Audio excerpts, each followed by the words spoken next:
Assalamualaikum, all my dear viewers. I am your host Kamran. Today we are going to discuss about MD CAT syllabus 2021। जो MD cat का syllabus था 2021 का, आज हम वो आपसे डिस्कस करने जा रहे हैं।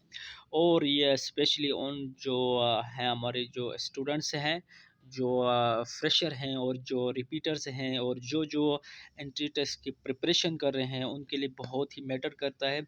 जब तक सिलेबस आपके सामने ना हो, आप प्रिपरेशन नहीं कर सकते और आपका माइंड क्या होगा, डाइवर्ट होगा और आप फोकस नहीं कर पाएंगे। इसलिए हमेशा आप लोगों ने सिलेबस को मद्देनज़र रखते हुए आप लोगों ने अपना जो सिलेबस के अकॉर्डिंग आप लोगों ने क्या करना है, स्मार्ट स्टडी करना है। और आप लोगों ने सिलेबस से हट के बाहर आप लोगों ने जाना नहीं है और सिलेबस के अकॉर्डिंग आप लोग वेल प्रिपरेशन करें और इंशाल्लाह आप लोग बहुत ही अच्छे तरीके से अपना जो एम है, आपका जो गोल है, उसको आप अचीव कर सकते हैं।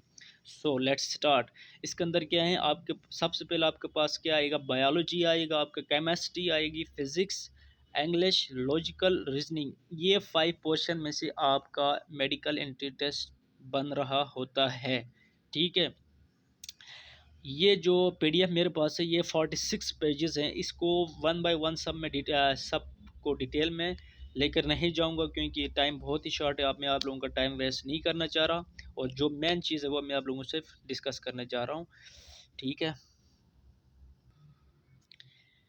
हाँ, यहाँ पर आप देखें, आपके पास टोटल एमसीक्यूज कितने हैं, 210 आपका एमसीक्यूज होगा। ठीक है, टोटल ड्यूरेशन ऑफ एमडी के टाइम कितना है, 3.5 आवर्स हैं। ठीक है, बहुत टाइम बहुत है। और मोस्टली मैंने ऐसे भी देखे हैं स्टूडेंट्स जो विद इन 2.5 आवर्स में भी कर जाते हैं यार, क्योंकि उनकी मेहनत होती है, उसके पीछे उनका दिन रात होता है। जो अपना रात दिन एक करके अपने ख्वाहिशात को वो वन साइड पे कर रहे होते हैं और अपना जो सारा जो अटेंशन है, अपनी एनर्जी है, वो सारा अपना स्टडी पर, अपना मेन गोल पर लगा रहे होते हैं। इसलिए उनके लिए ईजी होता है, कॉन्सेप्ट उनका क्लियर होता है, इसलिए उनके लिए कोई इतनी डिफ़िकल्ट नहीं होता। आप लोग भी कर सकते हैं, but be sincere your self. if you are sincere with yourself, then you can achieve and then you can do everything। ठीक है, और ये क्या हो, कंप्यूटर बेस्ड एमसीक्यूज होंगे। ठीक है। और आजकल तो मतलब कंप्यूटराइज होगा आपका जो मेडिकल टेस्ट होगा। पहले से जब हम लोगों ने अपीयर हुए थे 2016 में, उस वक्त क्या था, रिटर्न था। ठीक है, और मिनिमम पास मार्क्स 65% है। ठीक है, 65% अगर आपके पासिंग मार्क्स होंगे, वो पासिंग मार्क्स होंगे। लेकिन लेकिन याद रखें, आपका जो मेरिट बनेगा वो 85 तक बनेगा, लास्ट तक। 80 से नीचे तो मुश्किल है, बड़ी मर मर के 80 तक बहुत मुश्किल से आएगा। इसलिए आप लोगों ने क्या करना है, आप लोगों ने फुली कंसंट्रेशन के साथ आप लोगों ने प्रिपरेशन करना है। और 80 क्या यार, आप लोगों ने तो ओपन मेरिट पे चले जाना है। ठीक है, बस आप लोगों ने प्रिपरेशन सही करने है। देखें, नो नेगेटिव मार्किंग। जब हमारा जो था, उस वक्त हम अपीयर हुए तो उस वक्त नेगेटिव मार्किंग थी। फॉर एग्जांपल, अगर मेरा एक एमसीक्यूज अगर मेरा सही हुआ है, अगर नेक्स्ट में गलत करूं तो अगर पहले जो एमसीक्यूज उसके 4 मार्क्स हैं तो एक मार्क क्या होता था, डिटेक्ट होता था। ठीक है, मेरे मार्क्स रह गए 3। इसलिए आप लोग टेंशन ना ले लें, नो नेगेटिव मार्किंग। अभी देखें, बायोलॉजी के कितने एमसीक्यूज आएंगे, 68 आएंगे। केमिस्ट्री के आपके पास 56 56, और फिजिक्स के भी आपके पास 56 है, और इंग्लिश के आपके पास 20 हैं। लॉजिकल रीजनिंग के आपके पास 10 एमसीक्यूज है। ये टोटल मिलाकर 210 हुए। लेकिन याद रखें, हमारे जो स्टूडेंट्स होते हैं वो मोस्टली इंग्लिश और लॉजिकल रीजनिंग, ये 30 मार्क्स का जो पोर्शन है, इससे वो क्या खाते हैं, मार खा रहे होते हैं। इसलिए वो इससे उनकी सिलेक्शन नहीं हो सकती है, क्योंकि हम इंग्लिश पे इतना फोकस नहीं कर पा रहे होते। मैं ये नहीं कहता कि मतलब सारे मतलब वीक होते हैं इंग्लिश में, नहीं। लेकिन मोस्टली जो हमारी जो है मेजॉरिटी, वो क्या होती है, इंग्लिश में बहुत ही वीक होती है, जिसकी वजह से वो इनके ये 30 मार्क्स क्या होते हैं, डिटेक्ट होते हैं, जिसकी वजह से उनके सिलेक्शन होने में बहुत ही क्या होता है, डिफ़िकल्ट, वो उनको डिफ़िकल्टीज उनको सामना करना पड़ता है। इसलिए आप लोगों ने क्या करना है, सब कुछ साथ लेके चलना है। अगर आप लोगों ने एंट्री टेस्ट वाकई आप लोगों ने देना है तो आपने इंग्लिश को भी देखना है, आपने लॉजिकल रीजनिंग को भी देखना है, क्योंकि एक एक मार्क्स भी क्या होता है, बहुत ही अहमियत रखता है। इसलिए आप लोगों ने सब कुछ साथ लेकर चलना है, ठीक है। अगर आप लोगों ने बनना है डॉक्टर, ठीक है। डिफ़िकल्टी लेवल ऑफ एमसीक्यूज यहाँ पर देखें, जो इजी आपके एमसीक्यूज होंगे वो 20% होंगे, और मॉडरेट वो कितने होंगे 60% होंगे, और हार्ड क्या होगा 20% पोर्शन आपका हार्ड एमसीक्यूज पर होगा। तो ये जो हार्ड एमसीक्यूज है इससे आपकी सिलेक्शन होगी। बाकी इजी तो सब कर लेंगे, लेकिन हार्ड अगर जो कर लेगा वो बच्चा कामयाब रहेगा, वो क्या होगा मैदान का शेर निकलेगा, वो शेर होगा शेर, ठीक है। Line of the MD CAT. अभी हमारे पास क्या आता है, बायोलॉजी का जो सेक्शन है, इसके अंदर जो कंटेंट लिस्ट है वो मैं आप लोगों से शेयर करने जा रहा हूँ। और बाकी जो है आप लोगों ने चैप्टर वाइ आप लोगों ने फर्स्ट ईयर और सेकंड ईयर के जो चैप्टर्स हैं उनको खुद से आप लोगों ने क्या लिस्ट बनाकर उनको अलग करना है, ठीक है। सबसे पहले क्या हमारे पास बायोडाइवर्सिटी है, जिसके अंदर a cellular life, variety of life, ठीक है। नेक्स्ट हमारे पास बायो एनर्जेटिक, बायोलॉजिकल मॉलिक्यूल्स, ठीक है।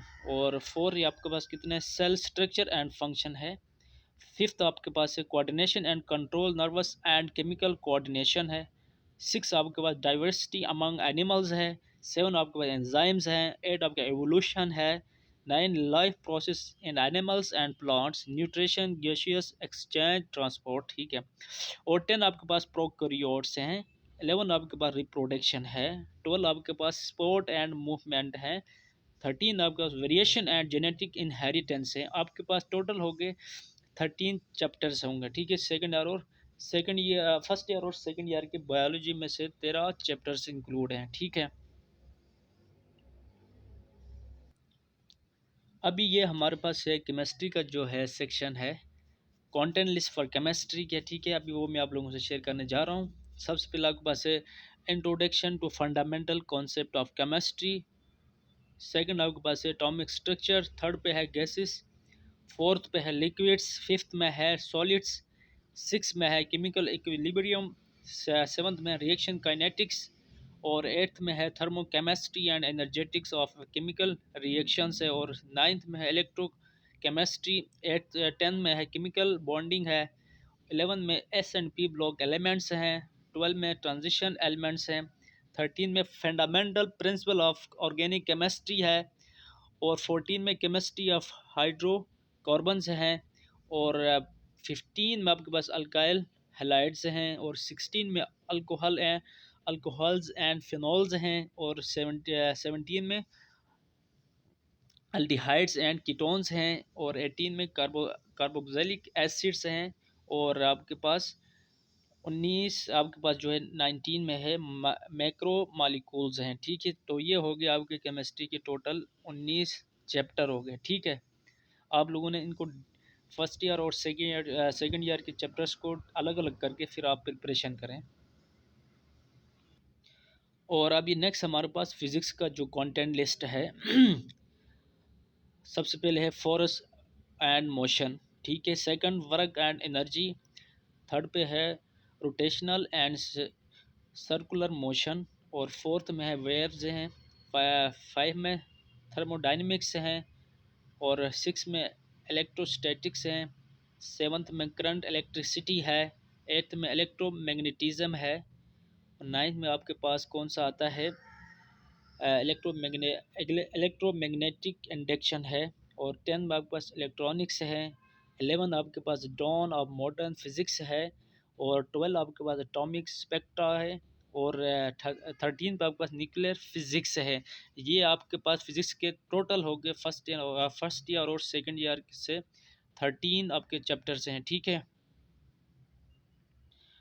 और ये आपके पास है इंग्लिश का आता है, ठीक है। आपके पास कौन से हैं इंग्लिश के, आपके पास जो है कंप्रीहेंड की वोकेबलरी आएगी। सबसे पहले आपकी जो वोकेब है वो आएगी, ठीक है। वोकेबलरी को आपने देखना है, कम से कम आपने जो वोकेबलरी है वो आप प्रिपेयर करें। कम से कम आपने 100-150 के करीब आपने प्रिपरेशन करना होता है, ठीक है, वोकेब के लिए, ठीक है। नेक्स्ट आपके पास आता है demonstrate control of tenses and sentence structure. आपने क्या करना है, अपना जो टेंसेस हैं उनको आप देखें, और जो सेंटेंस जो होता है स्ट्रक्चर उस पर आप फोकस करें। उसके अंदर आपके जितने भी ऑल आपके जो टेंसेस हैं, 4 टाइप्स ऑफ टेंसेस हैं, उनको आप देख लें। फिर उनके जो कंडीशनल्स हैं, टाइप्स और क्लॉज वगैरह, फ्रेजेस वगैरह, उनको आप देख लें। इसके बाद है demonstrate ability to differentiate between correct and incorrect structure of sentences and use of writing conventions of spelling, capitalisation and punctuations. ठीक है। और इसके साथ साथ आप लोगों ने जो आपके हैं इनकरेक्ट और करेक्ट जो सेंटेंस होते हैं स्ट्रक्चर, वो आप लोगों ने देखना होता है। ठीक है। और जो सेंटेंस जो होता है स्ट्रक्चर, वो बहुत ही मैटर करता है। और इसके बाद आपके पास है क्या आता है, demonstrate correct use of subject verb agreement end of articles and preposition. ठीक है। इसके साथ आपका जो सब्जेक्ट वर्ब एग्रीमेंट होगा, आपने अपना आर्टिकल्स देखें, प्रीपोजिशन को आप फोकस करें, तो ये यहाँ से आप लोग कवर कर सकते हो। ठीक है। इसके साथ आपके पास क्या आता है, demonstrate ability to identify mistakes in sentence और short written text. These errors could be of inappropriate word order, vocabulary, etc. ठीक है। इसके अंदर आपको क्या क्या करना होता है, सेंटेंस आपको दिया जाता है, आपने उसमें से मिस्टेक्स एरर्स आपने क्या करना होता है, उसको फाइंड करना होता है। ठीक है।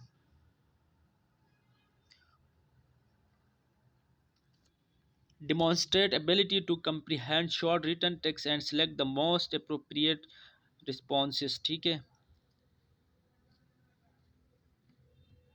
ये भी इसके अंदर बेसिक क्या होता है, आपको जो है कंप्रीहेंड जो शॉर्ट रिटन टेक्स्ट होगा, उसमें से आपने क्या करना होता है, अपना आपने रिस्पांस देना होता है। अगर जो क्वेश्चंस आपसे पूछा जाता है अकॉर्डिंग टू, फिर आपने उसके अकॉर्डिंग क्या करना होता है, आंसर देना होता है।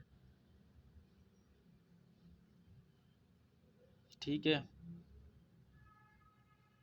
इसके साथ साथ जो आपका लास्ट आपका जो लॉजिकल जो रीजनिंग होता है, उसके अंदर कौन कौन से पोर्शन है, आपका आएगा क्रिटिकल थिंकिंग है, लेटर एंड सिंबल सीरीज है, लॉजिकल डिटेक्शन है, लॉजिकल प्रॉब्लम्स हैं, कोर्स ऑफ एक्शन है, कॉज एंड इफेक्ट्स हैं।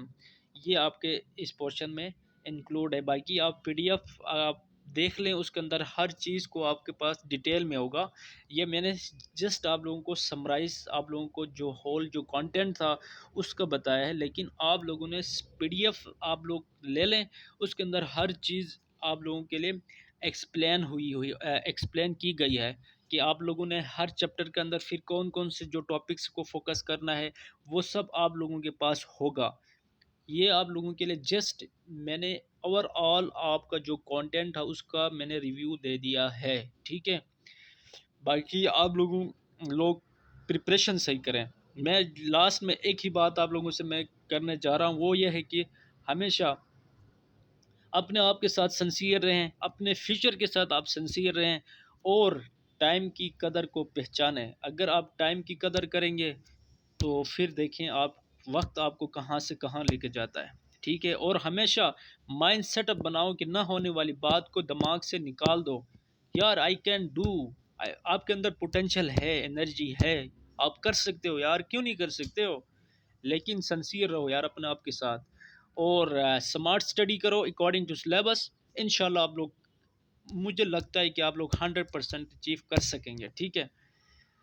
और अगर आप एंट्री टेस्ट की प्रिपरेशन सही करेंगे, तो आप मेडिकल के किसी भी फील्ड में आप अगर आप एडमिशन लेना चाह रहे होते हो, तो वो आपके लिए मतलब इतना इजी होगा कि आप लोग सोचे भी नहीं। अगर आपने एंट्री टेस्ट की तैयारी आपने 100% किया, तो आप किसी भी मेडिकल से के अकॉर्डिंग कोई भी अगर आप फील्ड में जाना चाह रहे हो, तो वहाँ की टेस्ट आप ऐसे ही मतलब सिकंडू का खेल होगा आपके लिए, आप कर सकेंगे। ठीक है। इसलिए आप एंट्री टेस्ट को सही से फोकस करें, ताकि आप लोगों को हर चीज़ ईजी हो। So hope for the best and best of luck and best wishes for all my students. अपने होस्ट को दीजिए इजाज़त, और लास्ट में भाई के चैनल को सब्सक्राइब करें, ताकि आप लोगों तक मैं मज़ीद वीडियोस लेकर आ जाऊं। अल्लाह हाफिज़।